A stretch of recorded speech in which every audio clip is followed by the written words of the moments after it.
Cool. Hey, everybody. So today we have Danaj, and you've been a friend of mine for the last decade or so. Yep. Probably since 2010. Yeah. Maybe before that. I knew you from Stevie Suzio and all the Suzio clan. You always hung around all of them. Right. So probably first time I would have met you would have been like Stevie's grad party. You were there, right? Probably so. Yeah. Most likely. 2007, dude. 13 years. 14? 14 years, yeah. 2021 now. Today is January 30th, 2021. Yep. And you just had a birthday. Mm-hmm. December 16th. That's right. So you're how old now? I'm 32 years old now. 32, going on 40? Going on 15, dude. 15? Yeah. Very good. And you're becoming a doctor, right? I'm already a doctor. You're already a doctor right now. Working at St. John in Detroit, Mac and Moras. Doing emergency medicine. I'm a PGY1 intern now. I was telling you earlier, I'm in nephrology right now. So like a lot of people don't know about like what residency is and like where you go to train to be like a specific kind of doctor. If you're in residency, it's for like you're doing it for like surgery or internal medicine or like ENT, like your specific specialty, you know. Right. So I'm emergency medicine. So like sometimes people still ask me like, do you know what kind of doctor you want to be? And I'm like, yeah, emergency medicine. That's why I'm training for it, you know. So this is my training. ER doctor, trauma victims. Yep, a lot of that. We get like, pretty much a lot of like I would say the state of emergency medicine is becoming more primary care, or I guess people are now starting to appreciate how much primary care it is. Okay. Primary care is like your regular doctor, you know. Yeah. Yeah. So most of the time when I go to the doctor, it's always for injuries. So I'd be coming to see you most of the time, right? Yeah. Probably, yeah. If you dislocate a bone, if you fracture something, if it just hurts really bad and you want to see, you come to me for that. Like, people come for a lot of different stuff. Yeah. Like you get sick, you get a fever, you have a seizure, lots of scary stuff we see. I had a seizure at work yesterday, Friday. Okay. It was kind of scary. I didn't see it at all, but someone was yelling, come here, somebody's having a seizure. I'm like, what am I supposed to do? I guess you're supposed to just hold them. Like, what's the protocol for seizures? So they don't hit their head? So what you need to do is, like, give a medicine to them to, like, calm them down. Ativan. Okay. Yeah, give them a Xanny. Yeah. Yeah. And then just fucking chill out for a little bit. Okay. Yeah, that's what you got to do. But, like, obviously if you don't have a Xanny to give them. And, like, the thing is, for someone having a seizure, you got to, like, give them in their butt. Like a rectal Xanny. Okay. Yeah, because like you can't expect them to swallow something when they're having a seizure. Yeah, so like if you're like a person that's with someone having a seizure actively and you don't have Xanny, you make sure they don't hit their head because they're like prone to like seize up, obviously, right? Mm-hmm. Yeah. So make sure they're not going to hit their head. They might like poop or pee themselves. It's not gonna happen. There's nothing you can do really. Contrary to popular belief, don't put a wallet in their mouth. Okay. Don't put anything in their mouth. Don't touch their mouth. Right. That's my advice. I would assume that's so they don't hurt their teeth. That's the thinking? No, so like, maybe. Like a piece of wood in your mouth when you got pain? Oh, yeah, a bite to clamp down on it. Yeah. Sure, maybe. But I think one of the things, too, is like people are like, we don't want them to bite their tongue or we don't want them to swallow their tongue or something. I've heard a couple different things. For it. Okay. But yeah. How was that though? Seeing a guy have a seizure? Well, I didn't see him. He was in the lunchroom around the corner from me. Oh, I'm sure there was a huge crowd of people. But yeah, they said it. I saw him on the ground and I was like, I started freaking out. I was like, I don't know what to do. Like, I want to help you. What am I supposed to do? Is what he was saying. This guy to you. Yeah. Yeah. So it's tough, but everybody got through it, and I guess it was kind of a bad one, but. Right. I didn't hear much about it. How's the guy doing? I didn't hear much about it afterwards. Okay. I didn't hear any ambulance, or maybe somebody drove him to the hospital. I don't know. I didn't see him leave, so. Sure. We'll see. Pending. Okay. But you've been working in liverology. What did you call it? Nephrology. Kidneyology. Yeah, kidnology. Okay. Yeah. And you said that you weren't so excited to do that, but you're actually learning some things from it. Yeah, I'm like, I really grew to appreciate like how this is applicable to emergency medicine. Yeah. Yeah, so I was telling you, like, I wasn't super excited about it, but I think it worked out really well. That's We good. had a really, really good team this month. I like the people a lot. I think they're all really good doctors in training, you know, to help me learn and grow with. Yeah. And then you have an interest more in the cardio side of things? Well, so I guess, like, before I had this rotation, I just appreciated how cardiology was so much more applicable. If you got chest pain, get your ass to the emergency room, right? Yeah. Yeah, especially if you're, like, the kind of person that has a heart attack. Right, yeah. Like old, fat, 50, you know. Yeah, there's so many people who are not really taking care of themselves. Yeah. And they're wondering why they're getting sick. Yeah, dude, that's kind of like what I was saying about, like, how emergency is, like, kind of being more primary care now.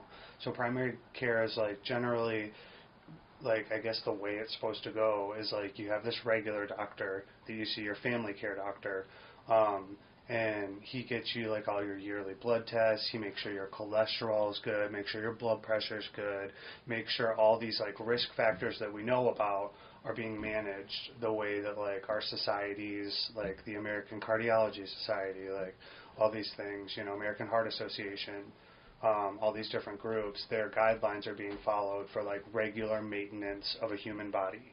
Just like taking your car in, right? Mm-hmm. Like, you got to check the cholesterol, you got to check the whatever, for diabetes, you know, your blood sugar or whatever. Like, people need doctors to be checking those things, or they have these diseases that go on and cause, like, chronic long-term problems, like heart disease, right, like high blood pressure, which can cause heart disease, like all these things where, like, if we can get you on a medicine to kind of, like, control those things, maybe they won't cause you so many bad problems, like having to have toes amputated and... Yeah, that's no good. Yeah, man, we saw a lot of that. Diabetes and kidney disease are, like, pretty closely related. So you see a lot of diabetes, like, real bad. And that's from Losing people all just their toes. overeating and not being active? So I think when you have diabetes, it's a different situation. Diabetes is... What do you know about diabetes? I know that it's an insulin, a sugar thing. Sure, yeah. Right. Okay, yeah. So diabetes is, like, kind of a spectrum, like most disease. And you have, like, your body can make this thing called insulin. And insulin's job is to lower blood sugar. And that's why people who have diabetes, their insulin goes down. So they can't, you know... produce that chemical anymore in their body. Mm-hmm. So they need an artificial... not incentive, but artificial injection a lot of times. Of that hormone. Of the hormone, not Exactly. a chemical, but a hormone, right? Yeah. Well, I mean, same thing, right? Yeah, just something that, like, acts chemically. Yeah. Yeah, pretty much the same thing. So, yeah, they really need insulin. Most of them just need insulin, but they're so scared to go on it for one reason or another, you know. Because you never come off of it. At this point, there's nothing, no final cure for it.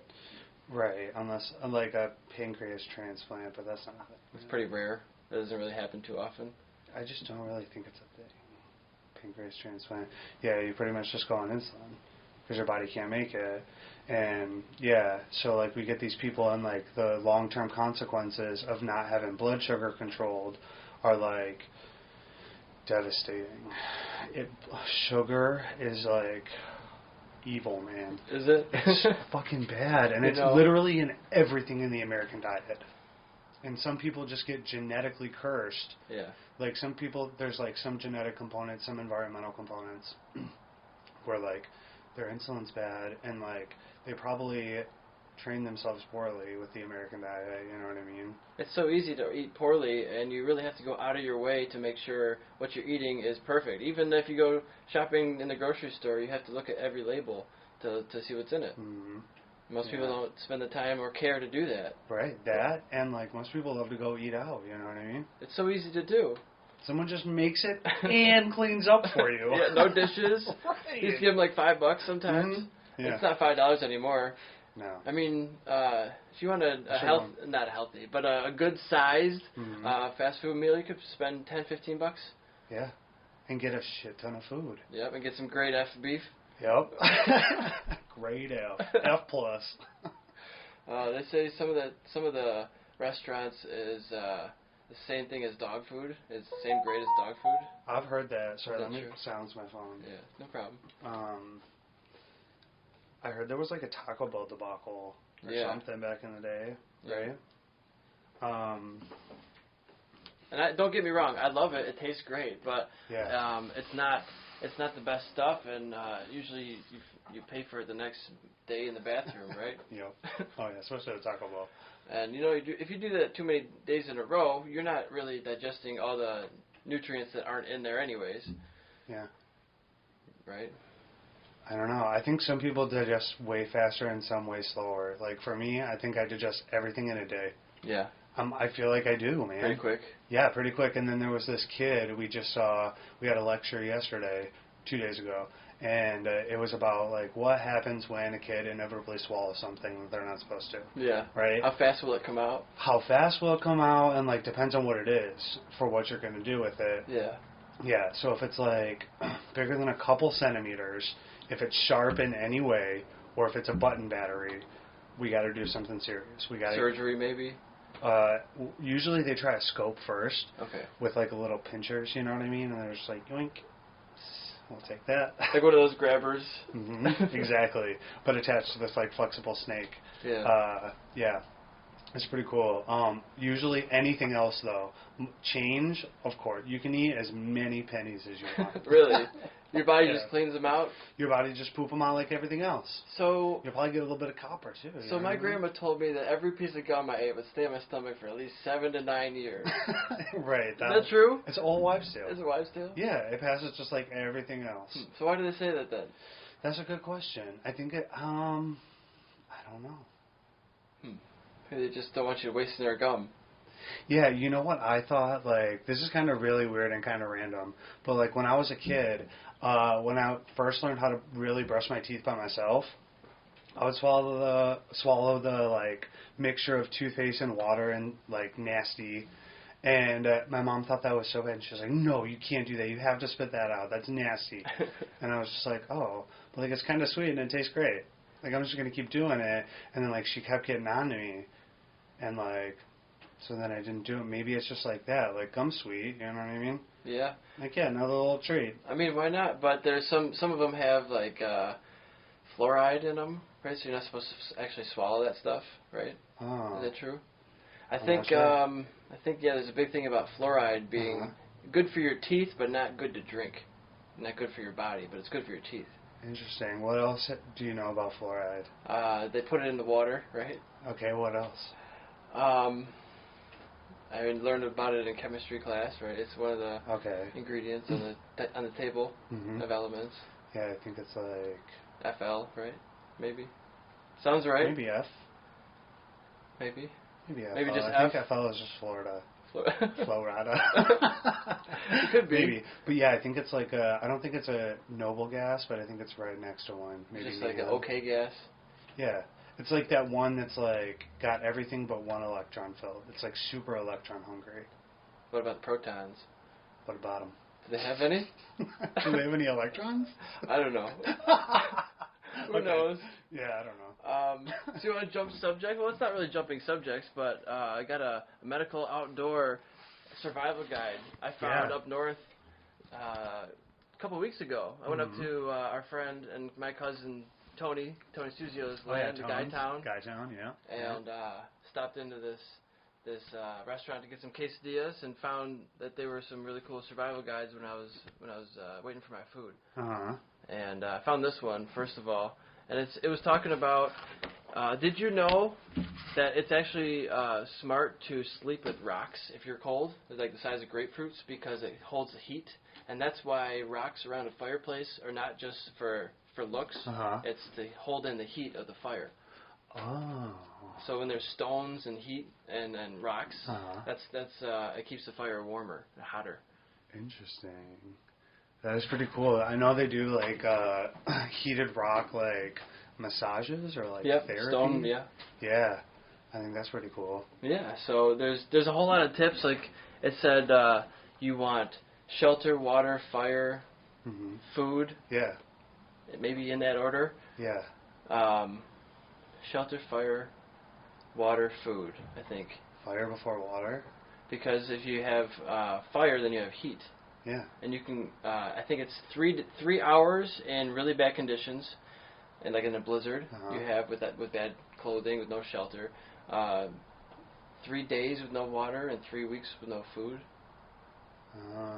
So you got to be like, I didn't know any of this before like 2 weeks ago, and I read like the first 3 pages. So I'm like, I need to buy this, and memorize this stuff, because that sounds like it's important things to know. I mean, I don't really have to deal with that. I'm a little city boy Did here. you read this? Not yet. Oh, okay. The first couple of pages so far, but I'm a city boy, Right. I don't know any of this stuff. I know how to make a fire a little bit. Yeah, but realistically, when would you really be in a situation where you Pandemic of 2022. What's going to happen in 2022? Who knows if it's anything like 2021. Dude, you're starting to sound like a conspiracy theorist. I could be. Well, one of the things I was thinking when you're talking about fluoride is there are conspiracy theories around fluoride. Yeah. Yeah, and one of them is that there were experiments, I think, maybe, I don't know, remember this is a conspiracy theory, that fluoride in the drinking water domesticates humans. Okay, it makes them. I've heard it makes people dumber. Maybe. I heard that it made them less aggressive. More docile. Maybe both. Porque no? Right? Yeah. Yeah. So, I don't know. I thought that was an interesting one. Yeah. Yeah. Are there any conspiracies you believe in, or are there any beliefs you hold that aren't widely held by others? Most of my beliefs. Yeah? Yeah, I feel like I generally, at least want to defend the unpopular opinion. Because I feel like sometimes I think, why not that, And then I just need to use, other people as sounding boards. Yeah. Right? I'd be like, why not that? And then they remind me, and I'm like, oh, yeah, you're right. Okay. Yeah. Yeah. Sometimes you got to think them out, think them through, or talk it out as a sounding board, I think is really helpful. Just like this helps me formulate my thoughts sometimes. I don't know what I'm going to say next. It just happens. Yeah, you're just chatting. Right? Yeah. No, I feel like I really learned to appreciate that in engineering school. Yeah. We would do, me and a bunch of my engineering buddies, we would all just, spitball. Yeah. Yeah, and sometimes you just say something and it makes no sense at all, and everyone's just like, okay. I heard See what that. happens? Yeah. Yeah, we'll go with it. And then, sometimes, too, sometimes it's awkward, yeah, but, sometimes you'll spitball something, and someone will, be like, oh, I was thinking that, and then this. Yeah. And you have, a really good conversation from it.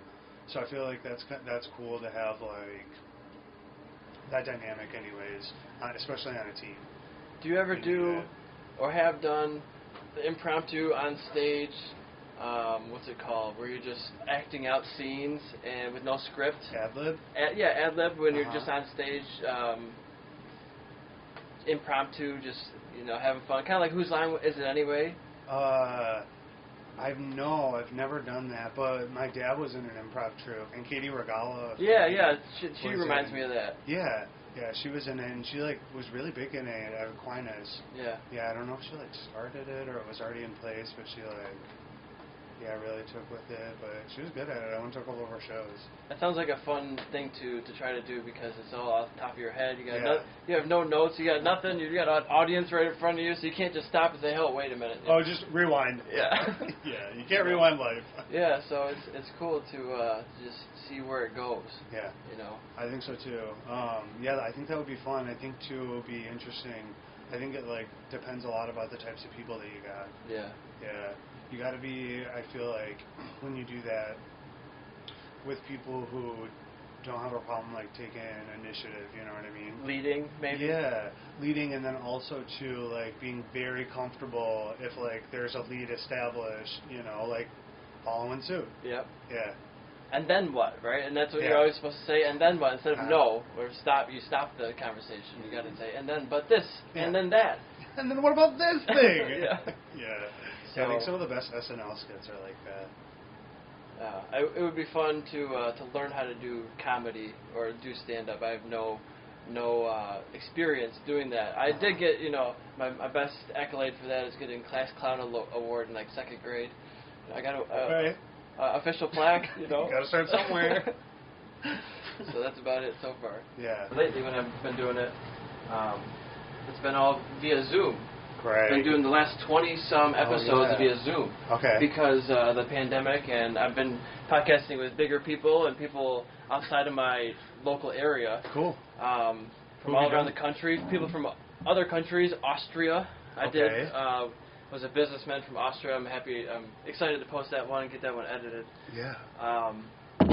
Who was it, if you don't mind me asking? Max Turno. Okay. He's a business mentor. He's a coach for coaches. Oh, okay. Like professional coaches? Professional coaches. Cool. Coach. People who are starting, like my brother is thinking about starting some sort of triathlon training, and maybe he could coach people on how to do triathlons or train for triathlons better. Yeah. And so, like, Max could maybe coach him on how to coach people better, because he doesn't know how to do that yet, how to build a business model around that, and what kind of content you're providing people and that kind of things. Okay. It's kind of interesting. But, so I think this is podcast number 42-ish, 43 so far. Okay. I've gone on 2 other people's podcasts already. I'd like to go on more to try to network more with other people who already have established podcasts. Yeah, you know. Other podcasters. Because then it kind of grows your network more. But yeah, it's pretty cool, man. It's growing. It's getting more views. Like one of the last ones I posted had more views than the last 10 before it, and I just posted that one. You know, so it seems random sometimes. Who was the person that it was? That one. I've done so many of them. Okay. That one was Bob Sawicki. Okay. Bob Sawicki was the first guy I ever pitted next to at a racetrack. Okay. So I think he goes on another podcast as well, about trucks. Or something like that. Okay. So, but yeah, it's just cool to network with all these different people and get into their minds and see what they're about. Just like talking to you, you don't have a huge motorsport background, but you're involved in medicine. You're just a friend. I just wanted to talk to different people. Heck yeah, so tell me about, what is your motorsport experience like? What do you know about the industry and your thoughts on it? Like, I don't know. I guess like when you ask me that question, like what does motorsport entail? Like, is that like cars, bikes? Cars, bikes, anything with an engine, basically. So it could be hill climb, it could be, enduro, motocross, drag racing, motorcycles, cars, Formula One, any of that. Okay. Super limited. Yeah. Yeah. Not much experience with it? No. I mean, like, off-roading, but, like... Yeah. Well, I mean, like, even watching it on TV or, like, nothing? Not too much? Not even a little bit. Sorry, man. No, that's okay. I'm just trying to get your perspective. So, for most people, if they're not exposed to it or if they don't do it, they don't know anything about it because it's not on primetime TV. You flip on ESPN, what do you see? That's what I was just going to say. Like, it's never on ESPN. It's baseball, football, maybe soccer sometimes. Yeah, hockey, maybe. Yeah, if we even get Darts is on there, though. Sometimes, yeah, and sometimes they got some ping pong if that's darts, ping pong, popping for a minute. But not anything. Maybe NASCAR. I don't know some of the channels.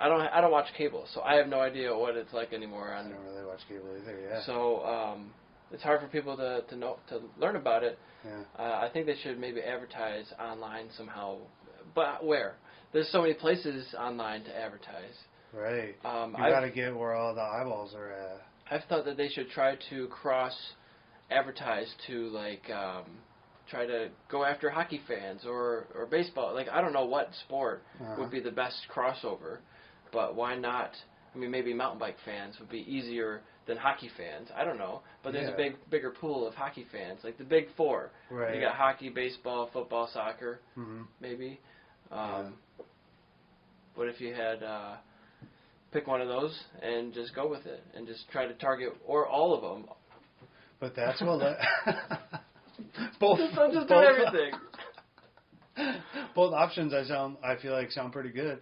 I feel like though this is where a marketing degree, right, will come in. Like they know all that stuff. All the angles. Yeah.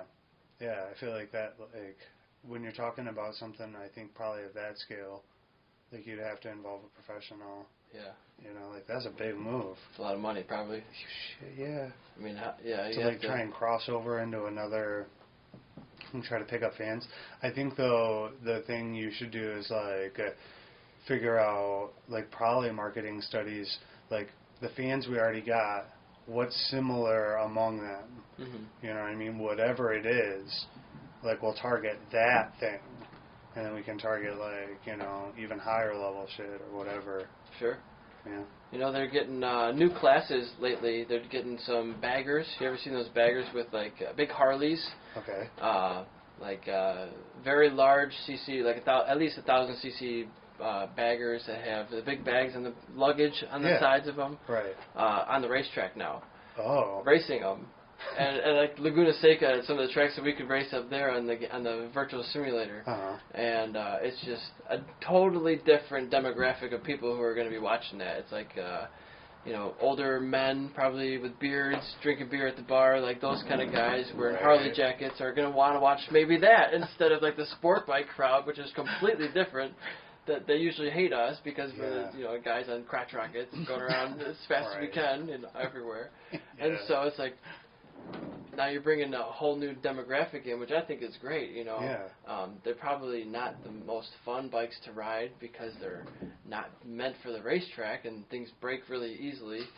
Right. But, you know, you build them up and put on better aftermarket parts and make it racetrack worthy. Yeah. And you can still ride them. I mean, you could ride any bike at the track. You're just going to go way slower. Mm-hmm. You know, if you have a Ferrari versus like a Clio, like we were racing before, like a Renault, it's a lot different. Okay. You still do it. No, slower though. So. It is what it is. Yeah. Yeah. Yeah, I think that's an interesting idea though for like kind of or branching. Branching off. Yeah. Just trying to figure out how to get more eyeballs on the sport. I think too, like you got to look at like advertising, you know, marketing and advertising. I feel like are kind of closely related. And then like how do you advertise to like on like TikTok or like social media, any social media kind of thing, you know, like make sure it's appearing every so often to like whatever kinds of people. Yeah. I feel like that's all Facebook is anymore. Like, it can't be any more mechanics. Like, you had the mechanics part down 20 years ago or whatever. Right. When did Facebook come out? Early 2000s? Yeah. 2002, 3, 4 or something. I was in middle school probably. Okay, yeah, I think I was in high school. Yeah, did you ever have a live journal? I did. Do you ever go back to it? I think it's erased maybe. I think they're still in existence. The internet holds them somewhere. Probably still out there. I think it was never. I think it was private back then. I don't think it was. You know, you had public or private post. Right. I'm not sure. Huh. But yeah. So, do you keep any sort of journals, physical journals or digital? No. I was gonna actually start. That was like one of my goals for 2021 was to like start. And I got this journal. And it's all set up, and it's like in the office, just ready for me to write in it. Pad and paper? Yeah, it's like a little book, you know, like a journal book. Yeah. Yeah, kind of like this, but like bigger, not spiral bound, but yeah, and I was gonna start writing in it, but then I think that like it would just be easier to do it on my phone maybe. And like, cause we have this software called Dragon at work. Yeah. And we get like a little microphone almost like this. I don't want to touch this one, but you pick it up, you press the red button, and you just talk into it, and it just writes down everything that you're saying. Dictates. Yeah, a dictation software. Yeah, that's awesome. Yeah, I really like it. So I just want to do that on my phone, and I feel like I could just dictate some of my thoughts for the day. Yeah, you can definitely do that. And what I've lately been posting on the Instagram, it'll dictate it for me. It does auto. There's a button. Do you want to auto dictate and put captions on it? Like, hell yeah. Yeah. You know how long that would take me to do? Right. I would never do that. That's exactly what I want to do. Yeah. So that's pretty nice. It's cool that the technology is able to do that now. Yeah. I agree. You know, I like writing with pen and paper sometimes. Mm-hmm. I like writing on my laptop sometimes.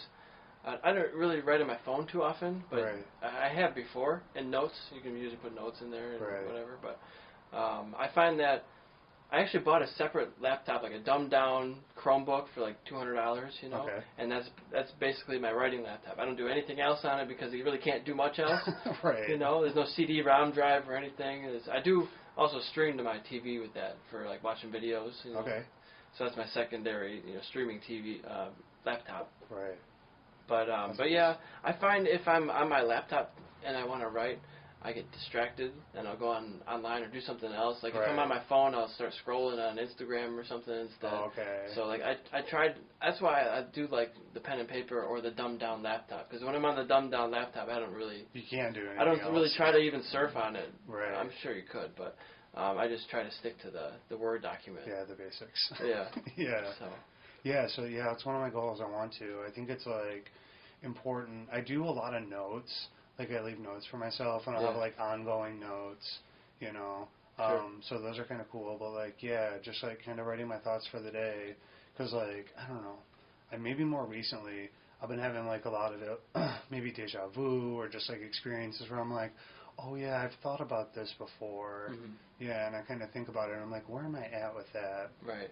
Yeah, and it would be just kind of nice to have it in writing. For sure. And, like, I think it helps you kind of work through things, too. Yeah. Because you can kind of remember, like, where you're at, like, on a certain issue or whatever. Yep, and what I found was when I do write it in the laptop, then you can manipulate it and move it around and copy and paste and make lists and change it. Yeah. Whereas where if you write it on a piece of paper, you got it once and you can cross out some things. Cross that's out about once. it. Yeah, you can't, like, physically move it somewhere else. So That's a really nice feature. it is very nice. Paper, you can't do that with paper. So. Yeah, because I feel like sometimes you just need to organize your thoughts. Yep. You have so many of them, and it's hard to even, like, pick one to, like, go with and think about because you got so many other things flying around. So just put them all down and work on that puzzle. Yep. Yeah. There's a book I read, Julia Cameron, The Artist's Way. It was all about just brain dump. Just write everything in the morning. Morning pages was part of it, where they talk about just in the morning write 3 or 4 pages of conscious stream. Like whatever comes to your mind, your consciousness, just write it down. Don't filter it. That's the whole point, is don't filter what you're writing. Because for a lot of people who are trying to actually become writers, they get blocked because they filter, this isn't good enough. Right. I don't like this thought. I don't like this where this is going. Just shut up and write it down. And like after a page, you might find something that's gold, that's really great in there. That maybe the first part was trash, like, oh, I don't feel good today, like, I lost my shoe, whatever, you know, happened that day.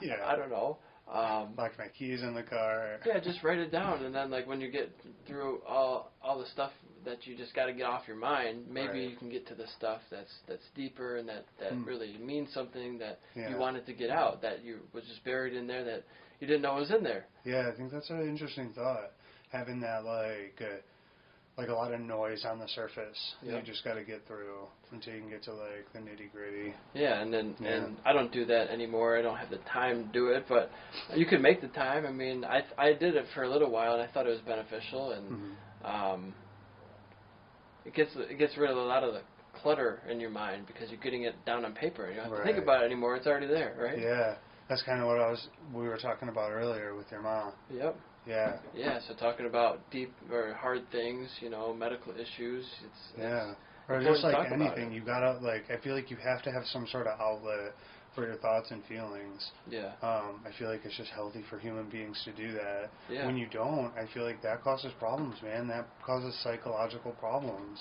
Yep. Yeah. Yeah, it's even it's not even communication.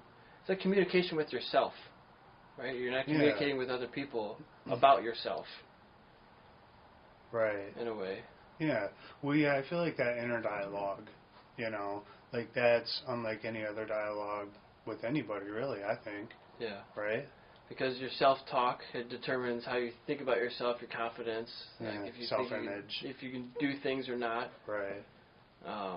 The jobs you take. Mm-hmm. Yeah. For sure. Yeah, I think so, too. Yeah, and I think I don't know. I think for some people it's a fragile thing. You know. Yeah. Yeah, you got to be good people around you. I feel like I've been blessed that way. And so, did something in your past drive you to medicine? What made you want to be into medicine? So this is like probably the most common question for like interviews. Sure. Which is what I was doing about a year ago, like 13, 14 months ago now. And like people always love to ask you that. And I don't know if I can like pinpoint, to be quite honest with you, I don't know if I'd say this in like actually like for a job interview. Yeah. You know, this one kind of just spitballing. Like, I don't know if I can pinpoint like an exact moment. I just really admired my pediatrician growing up. My family just like thought the world of him. Mm-hmm. He was there when my sister died, and like helped our family through that. And he was just like, he's always fought for us, and he's just a really good doctor. And I'm just like, yeah, like I would like to do a job like that, where like I can help people and like really like be there for people, you know, when they need you and stuff. And then for my whole life, I thought I was going to be a pediatrician, because like I get along with kids. I think you can be friends with anybody. Yeah. Yeah, like literally anybody. Like you don't have to worry. Like so, it's someone's nana. Sure. I'm friends with Miss Francis. You know what I mean? She's 75, 73.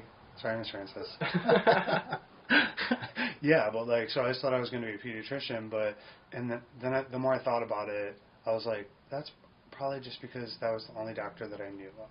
Sure, you hadn't expanded your horizons of what's literally available. That's like the only doctor that exists to a child. Sure, maybe an eye doctor, right? Okay, yeah. Maybe. Yeah. I went to a lot of eye doctors as a kid. Okay, did you have eye problems as a kid? Yes. What? Yeah, I have a lazy eye, amblyopia. Oh yeah. In my left eye. Uh-huh. It slightly droops, but the eyelid does, but the eye tracks normally. Right. It was 120. Oh.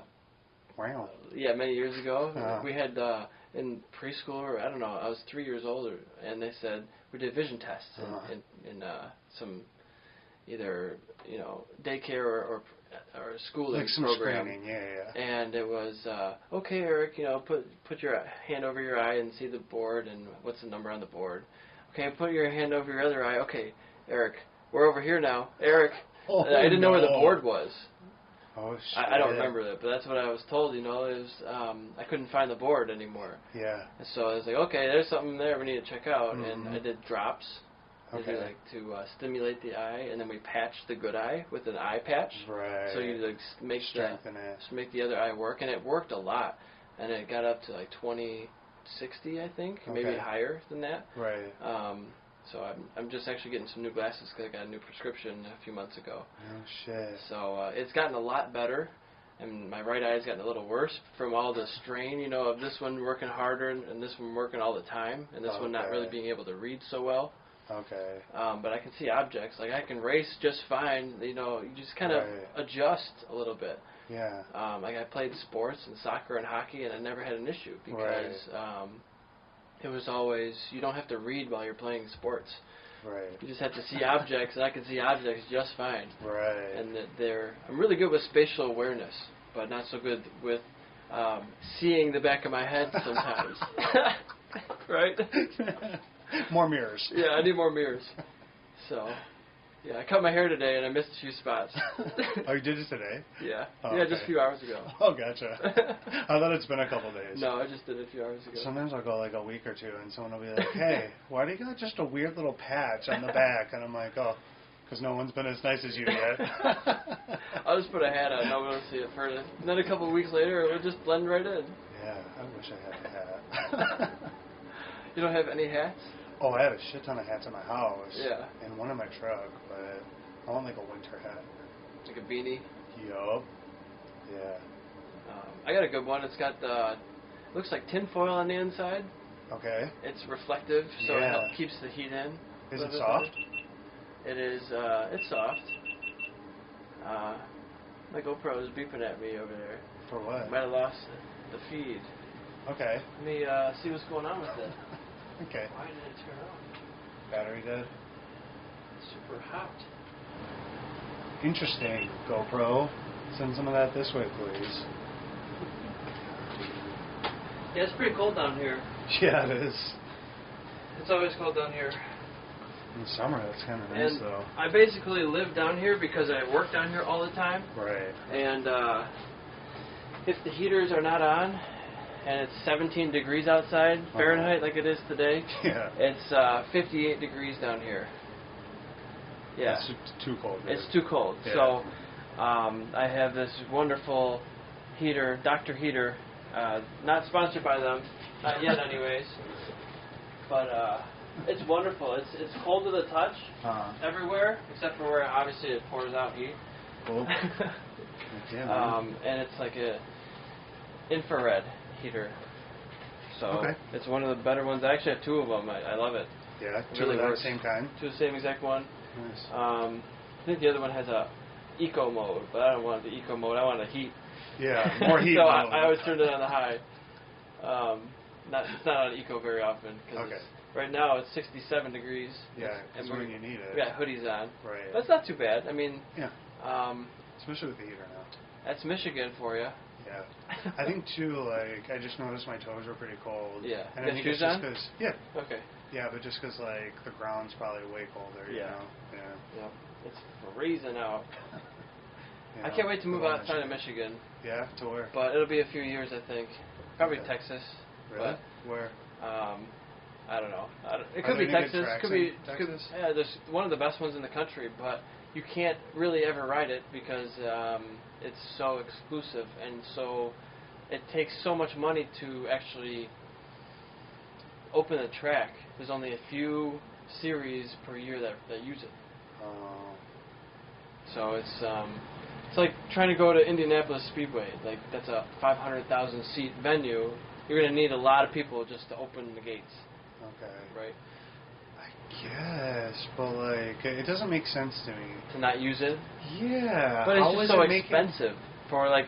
So say WERA, a track day or a racing organization, an amateur race organization, to go there, the competitors would have to pay way more than they would normally pay to go to any other track, just because the track fees are so expensive. Even at a big track like that, there's still track fees? They're huge.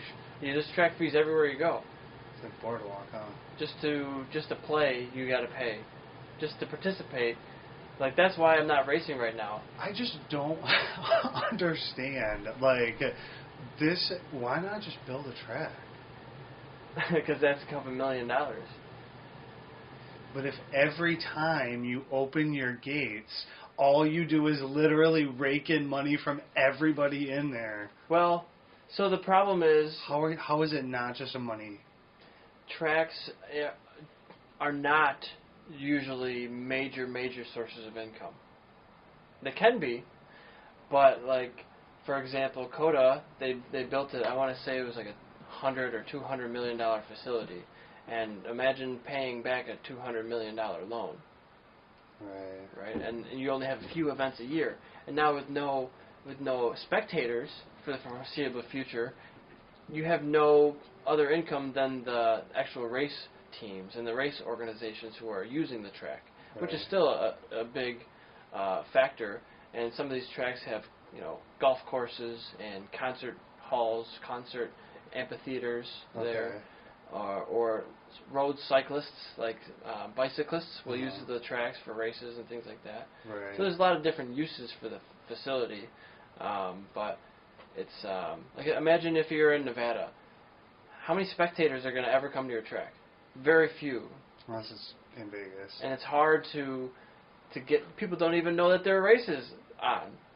Or, it's hard to tap into those markets when people don't even know that you exist and you're out in the middle of the desert. Right. So, and to get a track built in this area is way too expensive just to get the land. So you're never going to put it here, and people don't want the noise. Yeah, people don't want the noise. Well, like up north? It's possible, but then you're not going to get a lot of fans because there's not a lot of people around. Not a lot of big airports. Right, so it's like a catch-22. It's very, very hard to find the perfect spot. Everything's already so developed now. Right. But more tracks are coming. Texas got a lot of land. There's a few tracks that are new. There's a Ridge in Washington. That's a newer track. Okay. There's Washington State. There's another one that they're building. I just saw pictures of it. I can't remember where it is off the top of my head, but. Just building it and clearing out more trees and everything to make it viable. So Right. clear out the landscape. That's pretty cool. Yeah. So we can jump back to some medicine because I know that's what you know. You know so much. Sure. We talk about whatever, man. Tell me. Well, so I was telling you earlier about this MedWar thing that I did, and it's medical wilderness adventure race, and it's been a couple years now, but it was in California, like maybe 30 or 40 miles east of San Francisco, and it was at this state park, and they made a 20-kilometer track for us. Okay. And it was 6 or 7 different stations along that track, and at each station we had to do something like pretty much in this book. Yeah. Yeah. It's like a half marathon almost. Mm-hmm. Yeah, and it was like in the fucking wilderness though, dude. Our first event was to start at like probably below sea level and climb to the top of this mountain. So not exactly flat.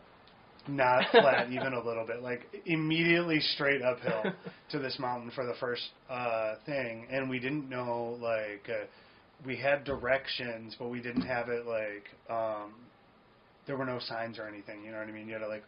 So we get to the top of this mountain, and we have to do orienteering.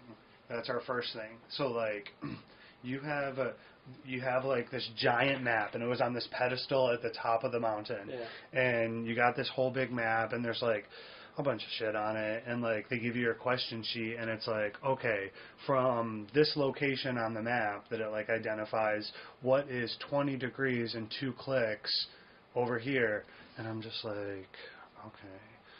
Like a click is basically like there's like a little conversion thing. So I'm like, okay, I don't know which 20 degrees they're talking about. So I went to all 4 of them. You know what I mean? Yeah. I'm like, okay, this is the only one that has like something that it probably could be. Yeah. And I did that for like 6 out of the 10 questions. Yeah. Because my other group members had no idea what was going on. And they're like, oh, you used to be an engineer. Like, you should figure this out. And I'm just like, oh, God, I have no idea what's going on. So, like, just, like, bullshitted most of them and turned it in. And we got, like, 1 wrong. And we were the first group to get it all right. Okay. So we go down the mountain, and we get to the bottom, and there's, like, a fork in the road. And we could either go left or right. And there's a group of 3 people in red shirts going to the right. And I'm like, look, guys, there's the red team. They're going that way. We should go that way too. And yeah. my group, the leader of our group, he was like, I don't know. Like, I think the map says we should go the other way. And like, I should have held my ground and been like, please, can we go follow the red team just for a little bit? Yeah. Yeah, but I didn't. And we took a 2-hour detour. Oh no. To get back to the fork in the road. And then we went right. And we only finished the next, like, 4 stations. We didn't even end up finishing. Oh, man. When we got to, like, the second to last one, they were like, all right, we'll drive you back to the start. And we're like, fuck. 2-hour detour. It killed us. And then we had, like, a couple times, there was a Jeep that just, like, drove up next to us, and they're like, hey, you guys okay? And we're like, oh, God, probably not if you're here. Yeah, tell us which way to go. They couldn't. So we had to get all the way back to the fucking fork in the road. Follow the Jeep tracks. Follow your common sense, I feel like. Don't look at follow the map. Your gut. Yeah, follow your gut. The red team's going that way. We could have beat the red team. Yeah. Anyways, so yeah, there was the events were pretty cool. There was like a avalanche one where you had to use like a dowsing machine. What is that? Dowsing machine? I don't know if it's like particular to avalanches in general. Dowsing? Dowsing, yeah. Sounds like you douse water on something. It does. Yeah, but dowsing is like, you ever heard of a dowsing stick? Mm-mm. I think it's like a Y-shaped stick, and it's supposed to do something funny when you're like, the stick is over water. It's to like find wells. Okay. But they have like technology, right? It has improved dowsing to the point where it no longer requires the stick. Sure. But you just have this little box, and it beeps quicker and louder the closer you get to something. Okay. Yeah. So you like start walking, and like say it's that tire right there, you know. You're walking this way, it gets louder, then it starts getting softer, and you're like, oh, it's like a this radar, way? Nope, this or way. Like a metal detector? Yeah, kinda. Okay. Yeah. So you can find people buried in the snow. Mm-hmm. How does it differentiate snow versus a person? It just knows whatever... It knows distance. Okay. Right? So, like, like I was doing with that, like if I'm dousing this right here and I'm heading this way, like it might get a little bit, but then once I get like to that point, you know, it'll start getting softer again, and you're like, oh, was it this way? Nope, this way. So you can like triangulate. I got you. And it's just like in space. Yeah. So like if I was getting close to something like under the ground over here, I would still be getting closer to it this way. Sure. And then it would get like quieter once I stepped over it. Yeah. Yeah. So pretty like cool. yeah, that was one of them. It was super cool. And where was this? Real person. Where was this event located? Rancho Cuyamaca State Park. Yeah. Yeah, in California. That's awesome. Yeah, there was a bear mauling victim. That one was crazy. Damn. Snake bites.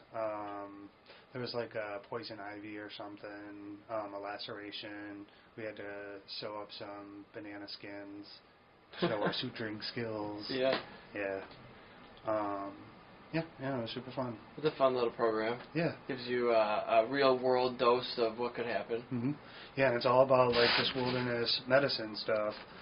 There's actually so like we were talking about earlier about residencies. Like when you start one, that's what kind of doctor you're going to be in. The caveat being you can always go and specialize even further down the road, right? Yeah. So generally people will go, and if they do internal medicine, they can specialize after that and do cardiology or nephrology or endocrinology or neurology, right? Yeah. Urology, dermatology, pediatric is its own thing. But like all those are like subspecialties of internal medicine, and you have to do fellowships for those. That's what the step after residency is called. You have to be a fellow of something. Like all cardiologists are fellows. So they did residency, what I'm doing now, and then like 3 or 4 or 5 more years after that to further specialize. And then there's also like the surgeons can do the same thing. But for emergency medicine, you can become a fellow of academic wilderness medicine. Okay. FOM. And I was thinking about doing it. It'd be really cool because it's so applicable to life as far as like going out in the wilderness and actually doing stuff instead of being in a lab or like in a hospital.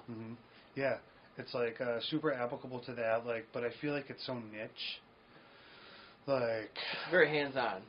It is super hands-on, and it's all super on my alley too. Yeah. But like, I would have to be the doctor at like Boyne Mountain. Yeah. You know what I mean? Or I have to be the doctor in like Timbuktu. Sure. Where like this is applicable. I would like to work like where there are lots of people. Yeah. Yeah. So where would you think of would be a good place to do it? Like what? Like you're thinking maybe Boyne, like a ski resort type of thing. For this, like anything, man, that fits this bill. You could be like Yellowstone's doctor. You know what I mean? Like big anything national park. Yeah, anything that's like you're the doctor for a super like secluded, super like backwoods. You know what I mean? Far away from like medical attention, where like. And that's super up emergency medicine's like alley also, just because it's like about stabilization. You know what I mean? Sure. I'm not gonna entirely fix most of the things that come see me. Right. I'm gonna make sure you're okay right now. Yeah. And get you where you need to go. You're gonna just keep them alive and do what you need to do. Yeah. Keep them moving.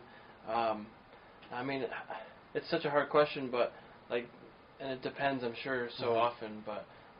When do you make the decision between like this guy needs to go into a coma or like keep him alive, like keep him awake or like sedate him? Oh, that's a really good question, and it's a tricky question. There's not always a right answer. Right. Sometimes, so like most of the time, if I'm going to put a tube down your throat, I'm going to sedate you. Yeah. There's something that's called awake intubation. I hopefully will learn it during residency and never use it. Yeah, it doesn't sound pleasant, right? It doesn't sound pleasant at all. I had a NG tube, a nasogastric tube. Okay. Goes through your nose, into your esophagus, down into your stomach, and it's for feedings. Okay. And apparently we put them in patients all the time, and I was like, if I do it to my patients, I should know what it's like to have one. So I volunteered being, and it was miserable. Yeah. I have there's a video of it somewhere, and I like cough the whole time, and like this PA who made me do it, he's like, one of the other students was like, can we get him a glass of water? He's like, oh, he doesn't need water. I really think it would help. I wish I would have had it. So it feels like it's scratching your throat? It just feels like the worst, like, hard booger of your life down the back of your throat, and then it, like, starts going down your esophagus, and you're just like, and, like, gagging the whole time. Yeah. And then it finally got in, and as they were taking it out, I thought I was going to barf all over everybody. And so there's, I'm sure there's some sort of risk for, like, infection or maybe scratching or hurting your... The whole thing is throat. terrible. Yeah. Like, if we can avoid it. So, like, I want to avoid it at all costs. Yeah. But if you need it, there's probably a lot of times where you need feeding tubes. Right. You can't swallow or your jaw's broken maybe. Yep. Yeah, there's lots of indications for, like we were saying, like, about the... putting people out. Yeah. Yeah, if I'm going to put a tube down your throat, definitely I want you out for that. Yeah. I don't want you fighting me. I want it to go smooth. I don't want to hurt you while I'm doing it. Yeah. That kids sometimes, if we got to do things like, sometimes I'll put them in the papoose. What is that? The papoose. It's like this little board, like child-size board, right?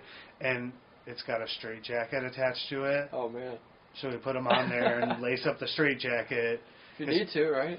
Yeah, I had to do this. I had to repair a laceration on this little girl's forehead, and she was okay when I examined it and everything, but like when I got close to that forehead, she started crying and running to Mama. Yeah. And I was just like, Mom, I want to put her in the board because I just put a little bit of glue on it. Yeah. If it was a lot of stitches, I probably would have gave her a medicine for it. Just a little something to make her more relaxed. Sure. You know what I mean? You need to be able to do your job. And minimize the trauma. And you not get kicked in the face, right? Because that probably happens too. Oh, yeah. They're trying to fight you. I'm trying to help you. You can't convince a 2-year-old. Well, even adults, I'm sure, get angry or agitated when they're in so much pain, right? Yeah, absolutely. Yeah, pain's a very funny thing. I think it's the best approach, just to like try and empathize as much as you can. You know what I mean? Mm-hmm. Like you might not know what that person's pain is like for them right now, but like I think most people can relate to bad pain. Yeah. Yeah. So I just kind of try to approach it like that. And everybody has different pain tolerances too. That's a big thing. I think, but like when we talk about pain tolerance, I think it's a little bit more psychological than it is physiological. Yeah. It's all in your head. Mm-hmm. Like how much, like, right, to a kid, every single pain out there is 10 out of 10. It's a paper cut, it's a 10. A paper cut is a 10 to a kid, but because a kid has, like, such a small pool to, like, draw off of, they're like, this hurts. Yep. Positive for hurt must be a 10. There's no other thing. It's just black and white sometimes. And, like, sometimes there's some adults out there who kind of like that. Yeah. And, like, you just kind of take it for what it is. It's, you got to take it in clinical context is what we call it. Mm-hmm. Like, if somebody's saying they have 10 out of 10 belly pain, but then you go in the room and they're, like, Snapchatting and eating a bag of Funyuns and watching TV, I don't think it's 10 out of 10. That's not what I do when I have 10 out of 10 abdominal pain. Yeah. I, like, can barely move. Right. It hurts so bad, you know what I mean? I'm definitely not on my phone for anything. Yeah, you might be like in the chair, like laid back and with your hands out or something, like writhing maybe in pain. Yep. You have to use a lot of context clues when dealing with these people you've never seen before. Right. Yeah, it's interesting. Yeah. So, like on a daily basis, some of these ER people might see dozens of people. I don't know. It depends on each facility probably how many people they're seeing. I think like a standard number, maybe somewhere between 20 and 30 per shift is like pretty reasonable for most people. Like obviously I'm at a stage where like I did 22 and got my butt handed to me on that shift. That was the busiest shift. 22 or 23. I don't remember because I think I didn't count one that I signed out, but I pretty much did everything for it, so 22 and a half. Well, and some patients are like a walk in the park. Some patients are 5 minutes, I'm like sure. Like the girl with the glue, right? Yeah. I walked in, like I asked her, the necessary amount of questions. Yeah. And then I was like, okay, we got to glue it up. Yeah. We didn't have to get any tests. We didn't have to do any of that. Yeah. It was just like, wrap her up, just some glue, okay, unwrap her, shut it up. Yeah. Kind of thing, and some other patients come in and they're a train wreck and they have 17 broken bones and all this stuff. And they need blood and we got to get infusions, all the tests, So it varies. It's not all one size fits all. Right. That's kind of what I like about it. Like a lot of different patients.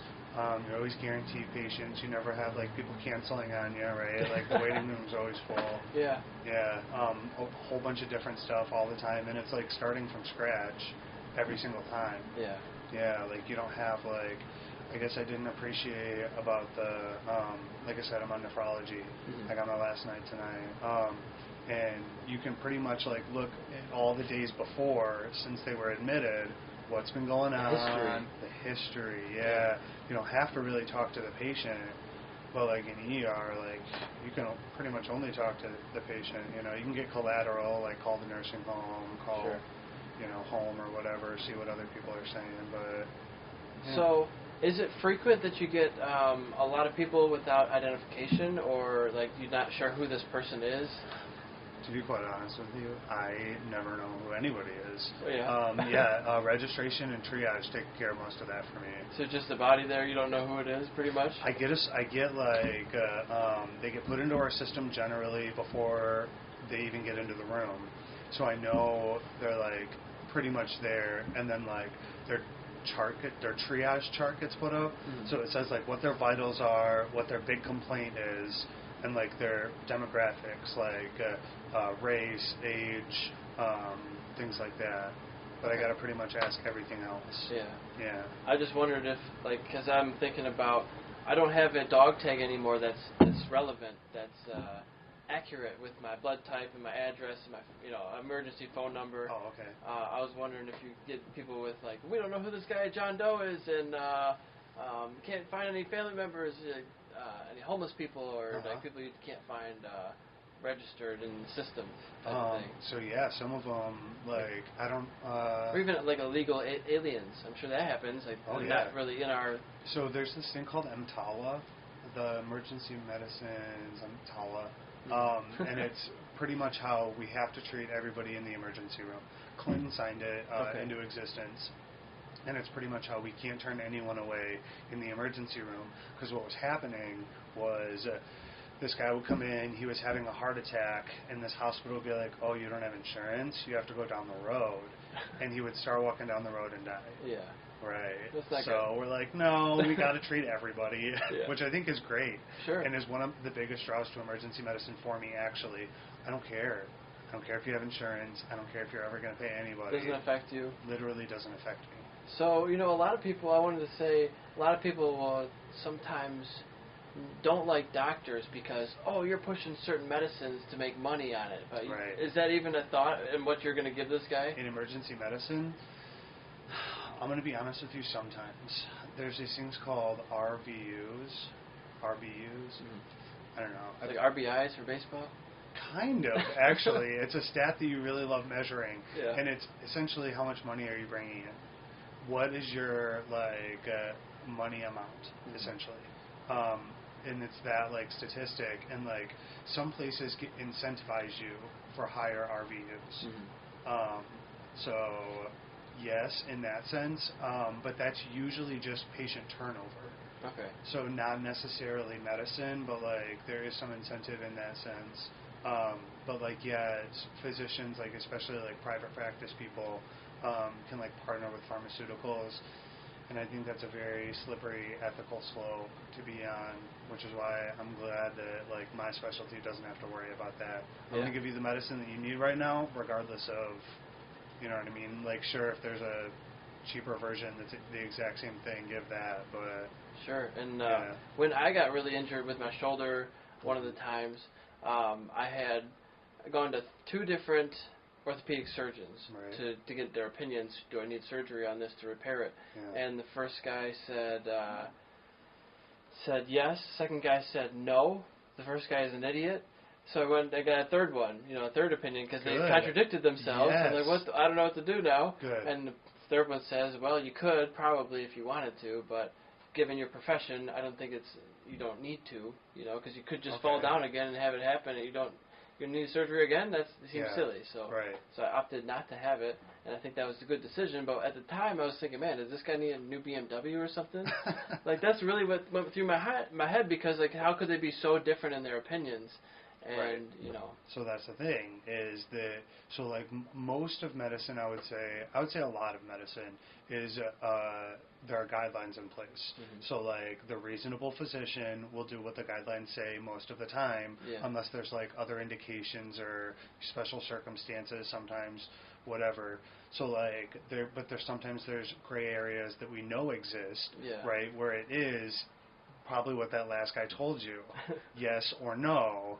I would say, so like we like to say sometimes that like surgeons do surgery. Mm-hmm. If you ask a surgeon for their opinion, they're going to say surgery. Sure.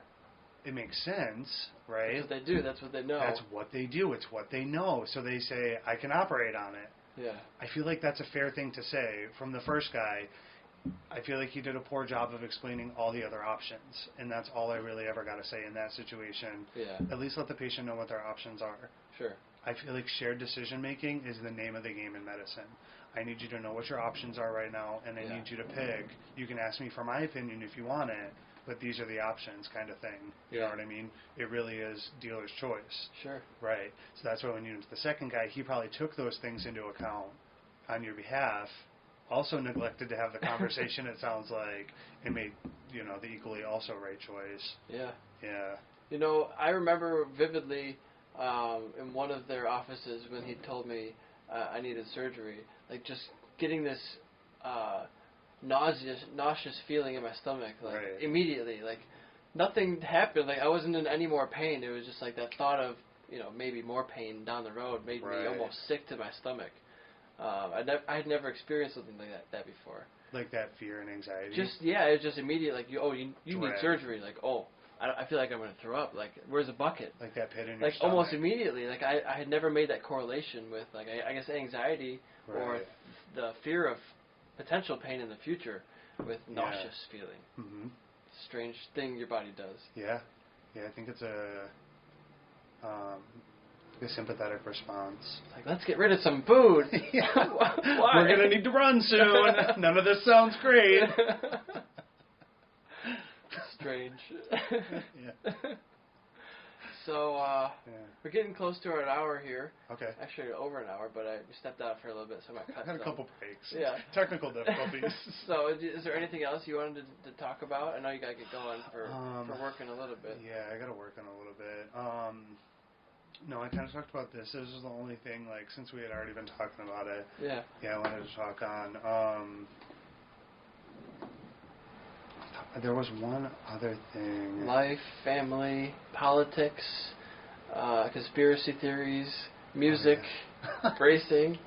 All of it. No. Alcohol. I don't think so. Yeah. Yes, please. I got some Screwball whiskey. I just found out about it. It's peanut butter flavored whiskey.